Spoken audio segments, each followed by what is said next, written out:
Good day, everyone. I am Judy Malikando, B.Ed 4A. Today, we'll be going to discuss the Philippine government and constitution. But before that, let's us define first what is government.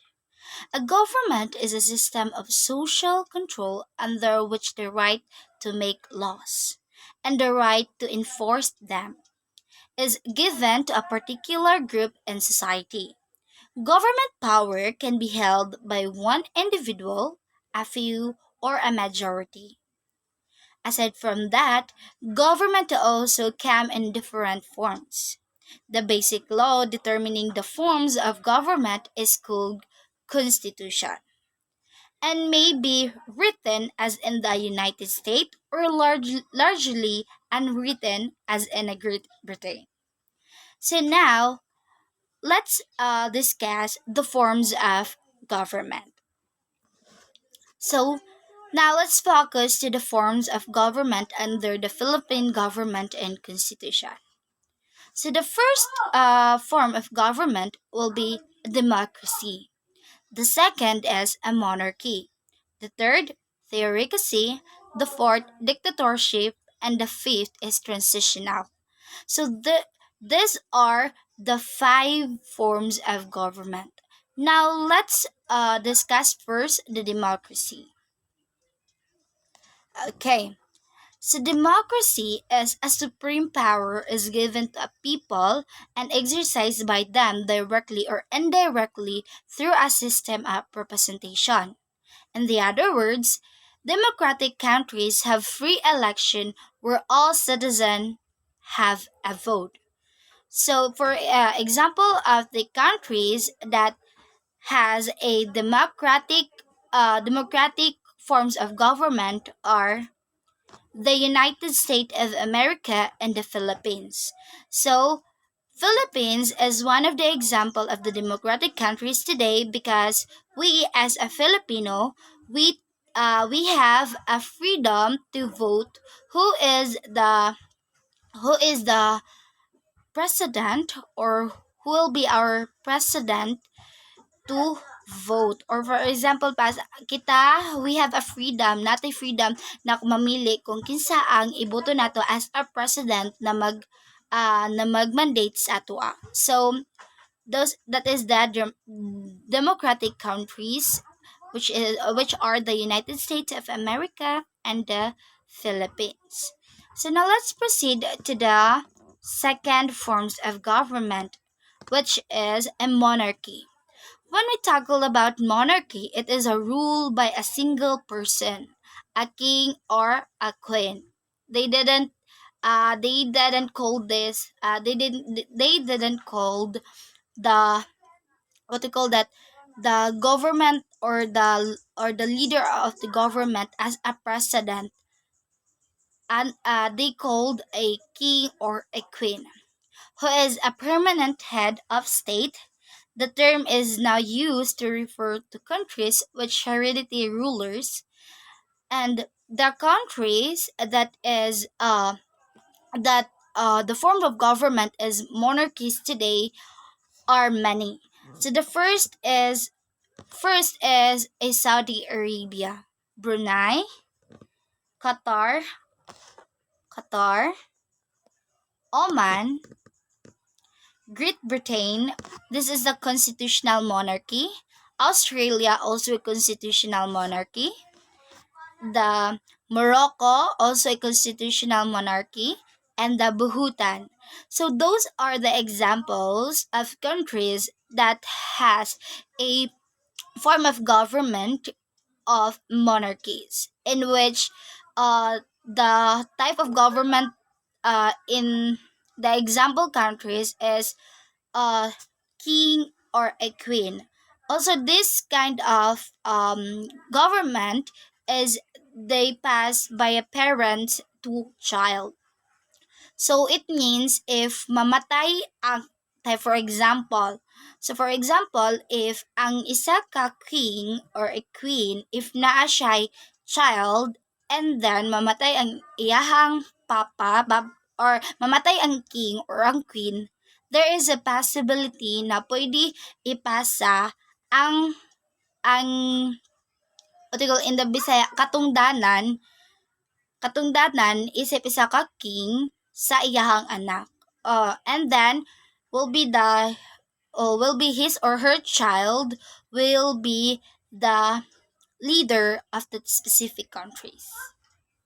Okay, now let's proceed to the third third forms of government. Now, the third forms of government is theocracy. When we say theocracy, it is a government leader or member of the clergy. When we say clergy, also known as a church of official. So this forms of government, it is more on the parish. So para mga pari ang nag-lead darian na countries. And then and also in the other words, rather, the state's legal system is based on the religious law. This is more on religious law rather than government law. So more on ilaha is more on religious. So kanina mga countries is gikuan siya sa mga pare, then ang ilahang mga laws is more on religious law. So it should be the ruler are thought to be divinely guided. So it should be daw na divinely guided ang all people in that specific state or country. So the places or the countries that has forms of government which is theocracy is the Iran and the Vatican. So those are the two theocracy today that as a form of government which is a theocracy. Iran and the Vatican. So now let's proceed to the fourth forms of government. So the fourth forms of government is dictatorship. So when we say dictatorship is a government in which a single leader or party exercise absolute control over all citizens and every aspect of their lives. So it means that more dictatorship is more on mandate from the government. So when we back to our previous history in the Philippines, maybe we experienced this kind of forms of government when Ferdinand Marcos Sr. being elected as a president. So, 'di ba, before natay martial law. So, more on government ang naga-mandate ato. So, dapat sundon nato. If di lang to sundon, there will be a punishment. So, when time of a martial law, maybe the president use this kind of forms to the people, but not a long-term period of time, but a short period of time only that our government used this form in the Philippines. So now the what we call that the countries that use these forms of government are the first is North Korea and Libya. The third rather, Myanmar specifically Burma, and then Sudan.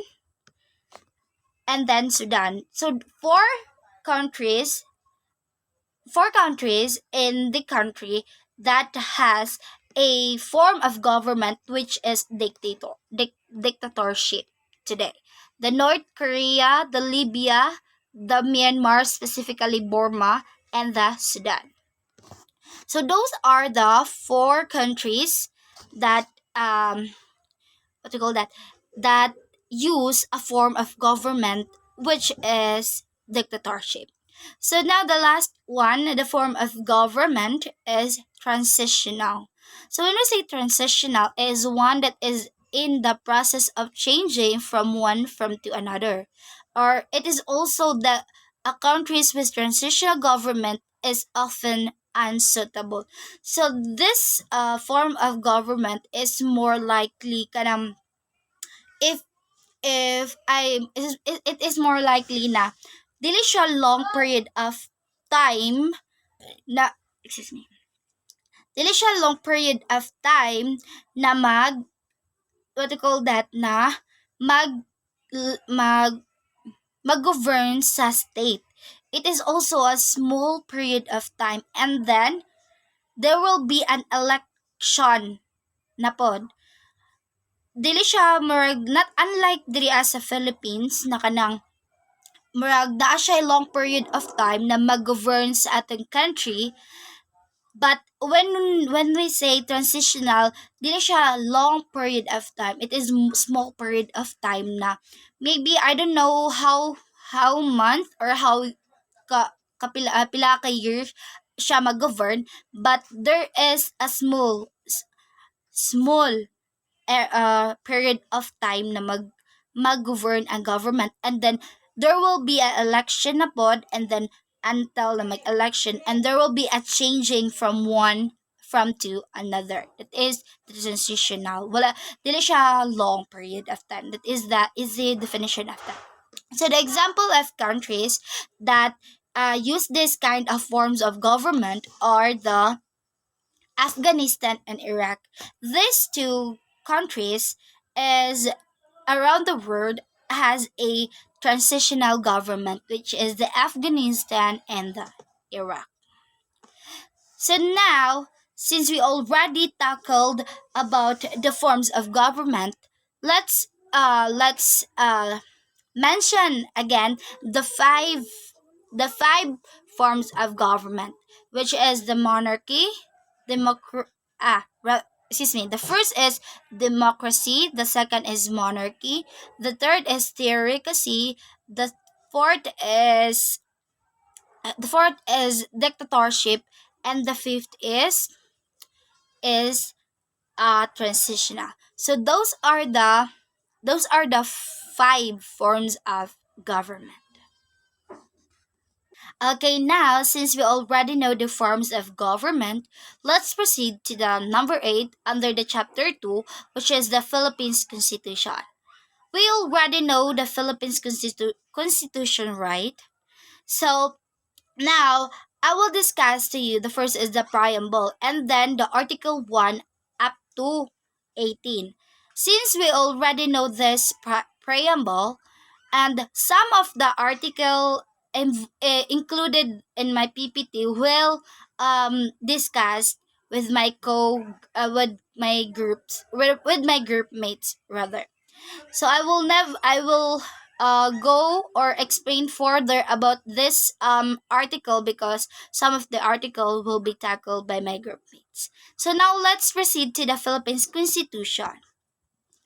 And then in the 1987, the Philippines Constitution, the preamble. So this preamble is so familiar with that, right? Because we memorized this one way back when we are a senior high, right? Or in the first year college, if I'm not mistaken.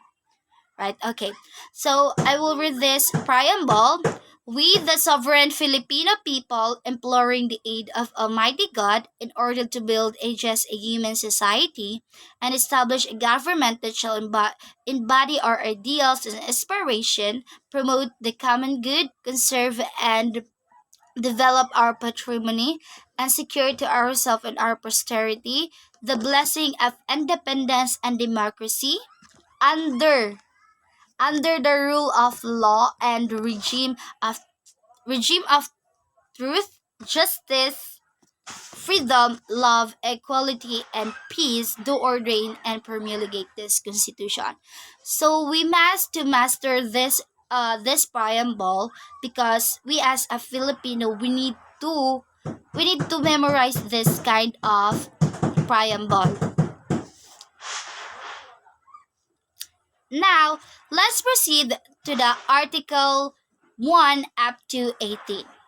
So the first article and under the Philippines Constitution is at the Article 1, a national territory. So when we say national territory, it is comprises the Philippines archipelago with all the islands and water embraced therein, and all other territories over which is the Philippines has sovereignty or jurisdiction consisting its territorial. fluvi- fluvial, and aerial do or the aerial domain, including its territorial sea, the seabed, the suboil, the insular shelves, and other submarine areas. The water around bet- the water around, between, and connecting the islands of the archipelago, regardless to their breadth and dimension, from parts of the internal water of the Philippines. So these are the more on the national territory or the territory of the Philippines. We already know that there are many islands, there are many archipelago in the Philippines, right? So this is the basis, or this is the article related to the territory of the Philippines. Now let's proceed to the Article 2, Declaration of Principles and State Policies. So this one, it stated there that Article 2 layouts the basic social political creed of the Philippines, particularly the implementation of constitution, and set forth the objectives of the government. It is more on this is the basis if the government will declare the it is the basis, rather it is the basis of the when the government will will will will create policies in the Philippines. This is the basis. And now let's proceed to the Article 3, which is the Bill of Rights. So we all know the Bill of Rights have lots of section, maybe 21 or 22. So when you see Article 3, it enumerates specific protection against the abuse of state power, most of which are similar to the provision of the U.S. Constitution of public concern. So stated there that we have a similarity between the United States Constitution, since they are also using the democracy of they are using the forms of government, which is democracy. So stated there that the Bill of Rights consists of the protection against abuse of state of power.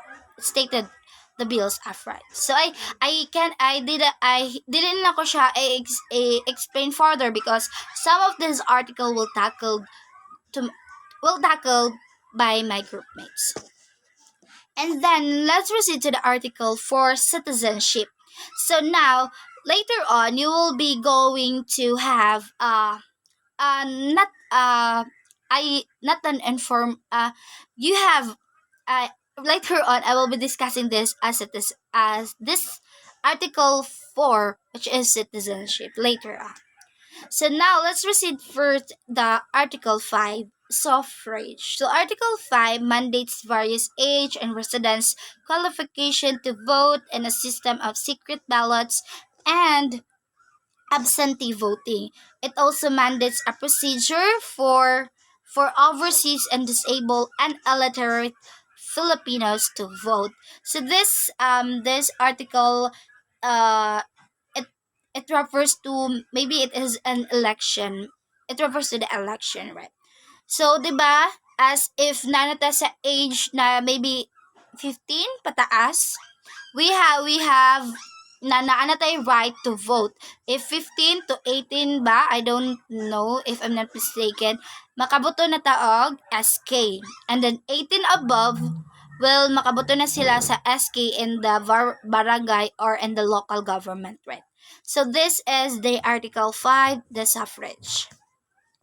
So next is Article 6, the legislative department.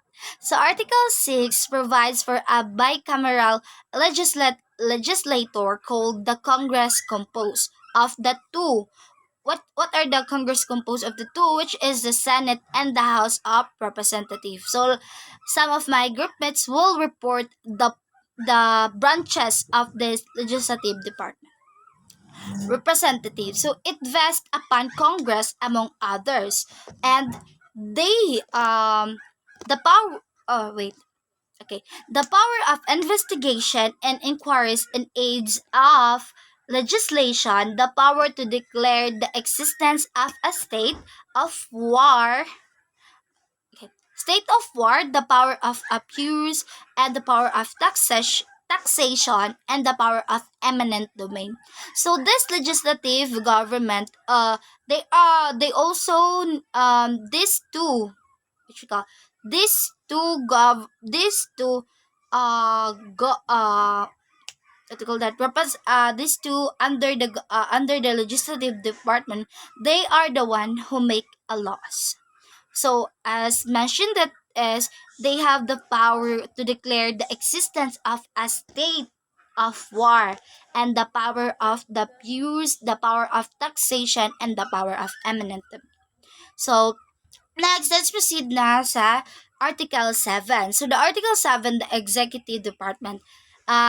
Again, this article, nine groupmates na ako na mag-present, and they will mention all the branches under the executive department. So in this Philippines Constitution, Article 7, the executive department. So Article 7 provides for a presidential forms of government where the executive power is vested on the president. It provides for the qualification terms of office office rather, election and power and function of the president. It also provides for a vice president and for the presidential line of succession. Now mm, let's proceed to the article Article 8, the Judicial Department. Also, this article will be tackled by my group mates. So I'm just only dictate to you what unsa ang meaning aning judicial department under the Philippines Constitution. So now in this department, so Articles 8 vests that judicial power upon the Supreme Court and other laws court as may be established by law by Congress, while the power of appoint justice and judge still reside with the president. The president may only appoint nominees pre-selected by the judicial and bar council, a body composed of the chief justice of the Supreme Court, the secretary of justice, the chair of the Senate and House committees on justice, and representatives from the legal profession. So now let's proceed to the Article 9 rather. So in the Philippines Constitution, Article 9 is a constitutional commission. So Article 9 established three constitutional commission: the Civil Service Commission or the CSC, the Commission on Election, and the Commission of Audit. So under the Article 9, it's there the main mentioned there is the three constitutional commission, the civil and the election and the audit. So now let's proceed to the Article 10. So this is the local government. So Article 10, local government pursues for local autonomy and mandates and Congress to enact a law for the local government, now currently the local government code. So one of the examples in the local government are the mayor, vice mayor, and so on and so forth. So now let's proceed to the Article 11, accountability of public officer. So it's stated there in Section 1, public office is a public trust. Public officer and employee must, at all time, be accountable to the people, serve them with utmost responsibility, integrity, loyalty, and efficiency, act with patriotism and justice, and lead modest lives. So this is the under the Philippine Constitution, Article 11. Now let's proceed to the Article 12, National Economy and Patrimony. Section 1, the goal of the national economy are a more equitable distribution of opportunities, income, and wealth, a sustained increase in the amount, goods, and services produced by the nation for the benefits of the people, and and expanding productivity as the key to raising the quality of life for all, especially the underprivileged. So this it is more on economic what we call that economic uh economic issues like that, economic more on the process why the state or the countries will arise. So this it is more on the helping the people in the community, society, or in the state. So now Article 13, Social Justice and Human Rights. Section 1, again, the Congress shall give highest priority to enactment of measures that protect and enhance the right of all the people to human dignity, reduce social, economic, and political inequalities, and remove cultural inequities by equitably diffusing wealth and political power for the common good. To this end, the state shall regulate the acquisition, ownership, use, and disposition of property and its er- increments. So these are under under Article 13, Social Justice and Human Right. It is more on the rights of a person or a right of the people in the specific countries or a state. Now let's proceed to the Article 14, Education, Science and Technology, Arts, Culture, and Sports.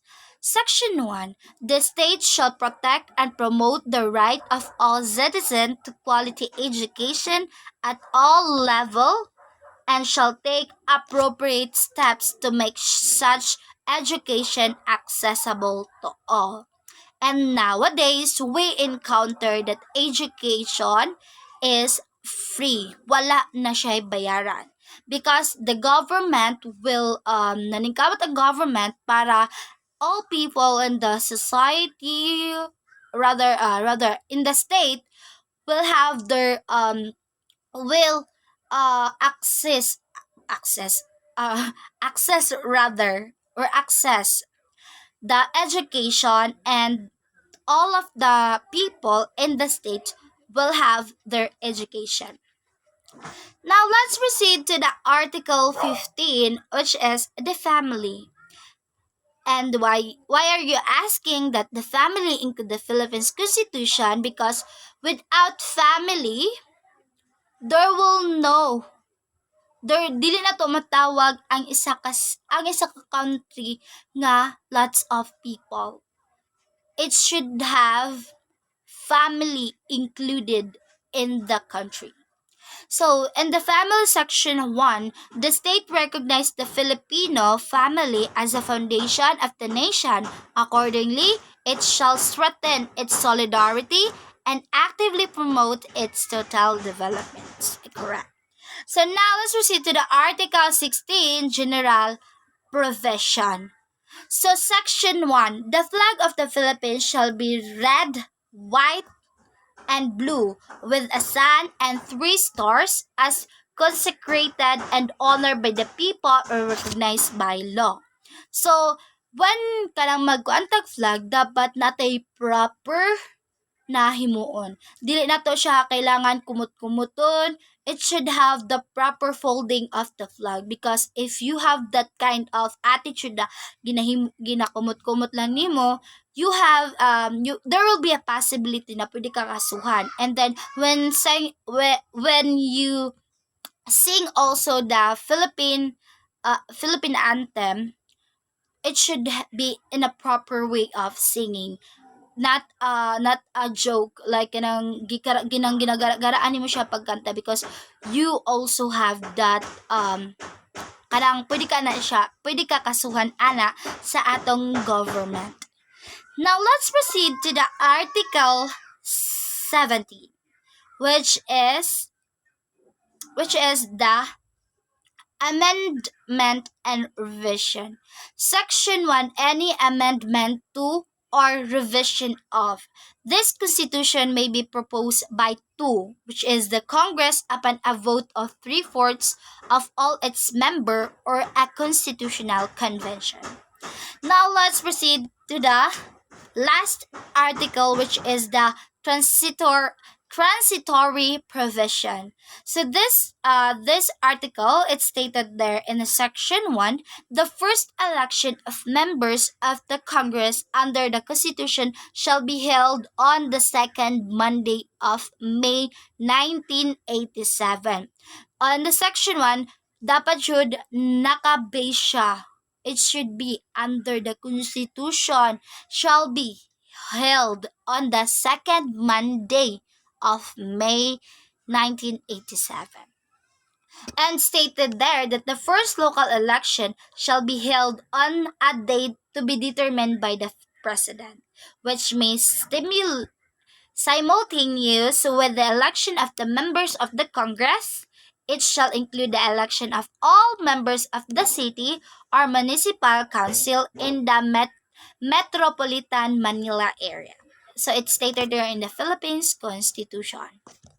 So those are the Philippines Constitution. There are eight, eight, 18, 18 rather, 18 Philippines Constitution that needs to it needs to what we call that, dapat nato hinumduman, and then dapat nato let's put it na dapat nato siya ma-memorize all the articles, so that we dili ta magkamali if dito magkamali if nata diri as a Philippines, which is it is very important. Now we all know the 18 Philippines Constitution.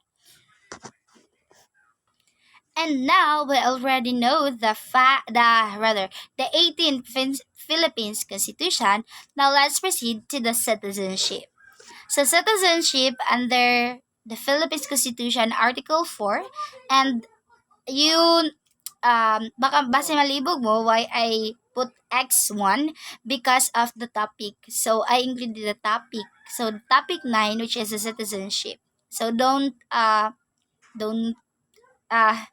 question about that kind of that kind of symbol. So citizenship under the Philippines Constitution, again Article 4, which is a citizenship. So before that, let's define first what is citizenship. A citizenship is a term denoting membership of a citizen in a political society, which membership implies reciprocally a duty of allegiance on the part of the member and duty of protection on the part of the state. So, in the other hand, when we say citizenship, it is where you are going to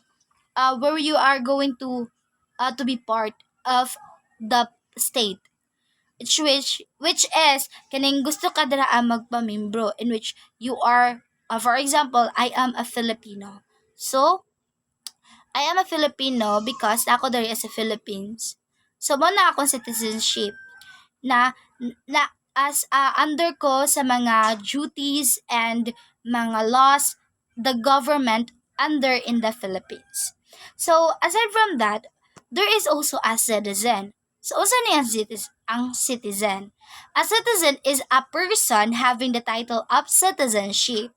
As I mentioned earlier, also na he is the member of a democratic community who enjoy full civil and political rights and is accorded protection inside and outside the territory of the state. And aside from that, also a citizen have certain rights, duties, and responsibilities that are denied or only particularly extended to aliens are alliance or rather alliance, how to, I don't know, aliens or alliance, and other non-citizen residing in a country. So as a Filipino, I am a citizen and I titled as a citizenship in the Philippines. So now it's stated in the from the nationality and nation from the point of view of international law. Citizenship and citizen do not exactly means the same as a nationality and national. So there is also a different meaning between nationality and unnational. So when you say nationality, it is the title where you are belong. And when we say national, it is more on, it has a specific meaning on it. So now let's proceed to the citizen by birth. We all know that there are, maybe in the Philippines it happens na ay yung mga citizen by birth, especially the there are two types, which is in a birth it is the two types, which is the two principle rather, or rules that govern citizenship by birth, namely, which is the jus sanguinis and the jus sole or jus loci. So when we say when we say when we say when we say when we say when we say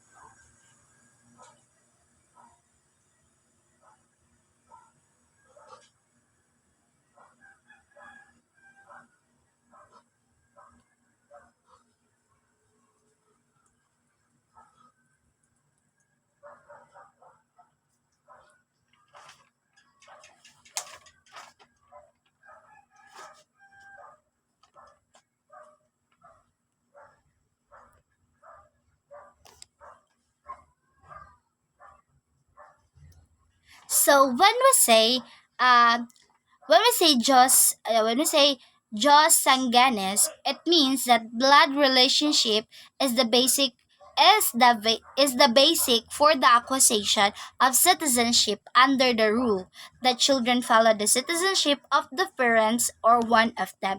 So I am one of the example of Jos sanguinis, in which my mother and my father is pure Filipino. The blood flows to their body is full or pure Filipino person. So I am the product of that my parents, both of them are what we call that Filipino in Filipino. Yeah, Filipino, not Filipino. Filipino is a subject, but uh Filipino is a what we call that we as a Filipino. And now, this is an example again that Jews and Guineas in which parents or both mother and father both Filipino or Filipino. Okay, now let's proceed to the Jos Sole or Jos Loci.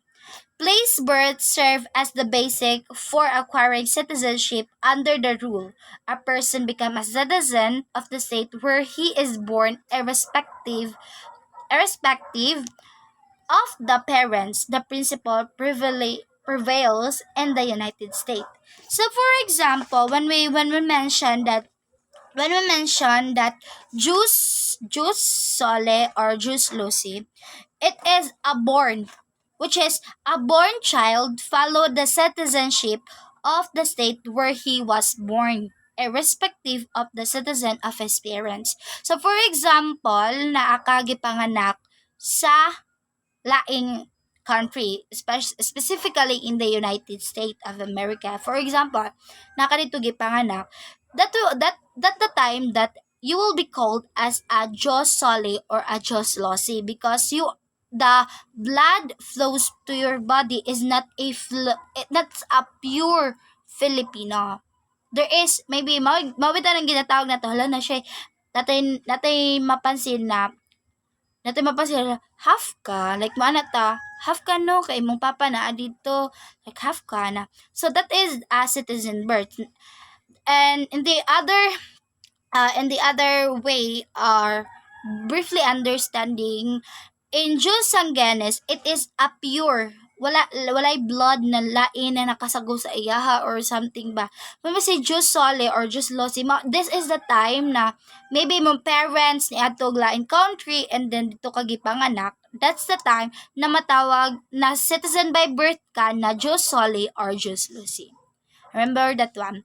And then these two of model acquiring citizenship corresponding to the two kinds of citizenship, which is the natural born citizen and the naturalized citizens.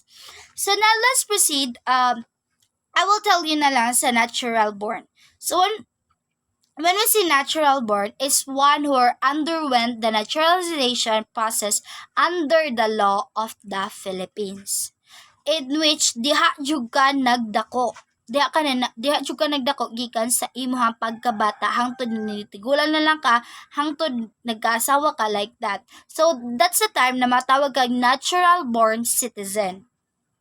And then while aside from naturalized citizen, it is the act of formally adopting a foreigner into the political community of a state and giving him the right and privilege of citizenship. So that's why some of the Americans, manhidri as sa Philippines, dili na sila matawag na natural born citizen, because the government is nag-gi-adopt lang sila to privilege as a makuha sila as a Filipino, in which they have this kind of act, which is the CA number 473 as amended, that naturalized citizen. It is more na kaning ang isa ka person, if moanhi ka and then gikan ka sa isa ka lugar, ang tawag ana sila mo na sila ang ginatawag na naturalized citizen. And then it is more on adapting. Gi-adapt lang sila sa government, and then they need to follow, or what to call that, they need to follow the rules and regulation of the state, or in the state or a country. So, to be a naturalized citizen in the Philippines, only in the Philippines, it should be at least 18 years old and have resided into the Philippines for a continuous period of at least 10 years, and possess good moral character and have no criminal records. And that's the time na ma as a citizen, makakokog title citizenship but naturalized citizen. So now let's proceed. There are a citizenship. There are a lot of citizenship. Now let's focus on this three citizenship, because there's a lot that I only got this three citizenship. So the first is citizenship by blood relationship. So the Philippines, in accordance with Section 1, Paragraph 2, follow the principle of jus sanguinis in the determination of citizenship of the child. Filipino mother are placed by the Constitution on equal footing with their husband. This dignifies the Filipino woman. This dignifies the Filipino woman. The father or mother may be a natural born Filipino or Filipino by naturalization or by election. If the child is born in the state where the rule of jus soli obtained, or child's father or mother is an alien, maybe like how to pronounce this one in the I think alien is an alien, it would be case of a dual citizenship. So when we say dual citizenship, it will it this is a when I say dual citizenship, ang dual citizenship man siya ang duha nakiduha ka bok citizenship wherein imuhang mama nagpuyo, for example, imuhang mama nagpuyo diri sa Philippines. And then, moadto mo sa US. So, duha na mo citizenship because in US, napog magpa-adapt po ka dito, but dili ka dito matawag na natural born. Matawag ka dito na naturalized citizen because wala ka dito agi panganak. And to example, when vice versa, if na taga US ka and then moadto kag Philippines, there is po the possibility na magdual citizenship ka, in which the citizenship na natural born and then sa Philippines citizenship na naturalized citizen. So like that. Manang duha ka buo. Then, let's proceed to the second, the citizen through election. It is a person through election. So, people mag-through of election. So, under the 1935 Constitution, again, a child born of the Filipino mother who was married to a foreigner is born an alien and remain an alien during his minority under he elect Philippine citizenship. The rule then, as it is now, is that a Filipina does not lose her citizenship by her marriage to an alien. Alien, how to pronounce it? This one, if I'm not wrong, I don't know how to correct this one. Alien or what to call that. However, it was not clear whether those who had elected citizenship under 1934 Constitution, 35 rather Constitution, are to be considered as natural born Filipino. So it's stated there on how if makapangasawa ka og isa ka foreigner, um the katong ang Filipina dili siya mawala ang iyang citizenship as a Filipina, in which maybe they have through a process of like transferring or like that mag-transfer sila, but it's a long process like that. So citizens through election. So in if you are a natural born citizen Filipino or natural born Filipino citizen, so you don't have any problem about election. 'Di ba? 'Di ba dapat aside from that citizen through election. So when we tackled about like Grace po, 'di ba before na issue siya kay tungod kay iyang papa ba daw is citizenship kaning pure ba na Filipino. And then 'di ba as 'di ba as naana sa rule na if kaning gusto ka mo dagan or gusto ka magpa-elect as whatever as a president or basta under the government, under the legislative, executive and judiciary, if you want to have that kind of position, you need to have a full or a pure Filipino. And then way back in the issue of Grace po, we they issue about Grace po if she is a pure Filipino because her father is not pure Filipino, if I not mistaken. So it is important na if magpa-elect pud ka, it should be aligned to your citizenship, na dapat pure Filipino ka na walay half. But if I'm not mistaken, that I don't think so na if nasubay ba ni siya because maybe it maybe there is a way that people will be elected in that kind of way. Maybe I don't know. Like that. So that is my own opinion, right? So but beside that, but aside of my example, that is true. When you browse, you can see the issue between the issue of and way back the when way back with Grace. So now let's proceed to citizen by naturalization. This and now I mentioned earlier about naturalization. Number one is certain rights and privilege, duties and obligation limited to Filipino citizen. Under our constitution and our laws, there are certain rights and privilege that could be enjoyed only by Filipino citizen. Under the constitution, only qualified citizen and exercise the right of suffrage. So this is that time that there will be an election. So suffrage is indicated in the article, maybe article 5 to article 5 in the Philippines Constitution, which maybe suffrage, right?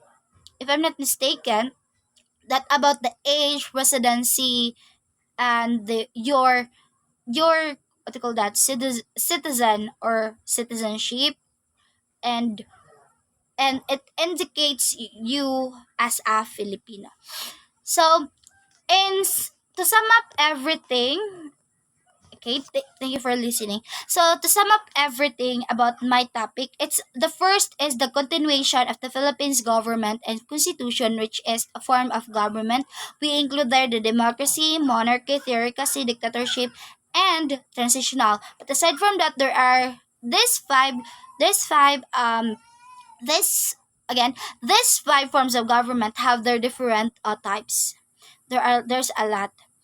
And then the next presentation, it is more about the Philippines Constitution, which is the first is preamble, and then the Article 1 up to 18. It stated the laws, and then what should be the people, the government do, uh, the responsibilities, the duties as a Filipino or as a Filipino, and then aside from that, the government itself. And then the third I've discussed, it is about citizenship, specifically the Philippines Constitution, which is a citizenship that is stated there that a Filipino should be natural born, and it should be there are two, what is the jus sanguinis and the jus soli or jus loci, or in the other natural born and naturalized citizen. So thank you for listening, and that's all.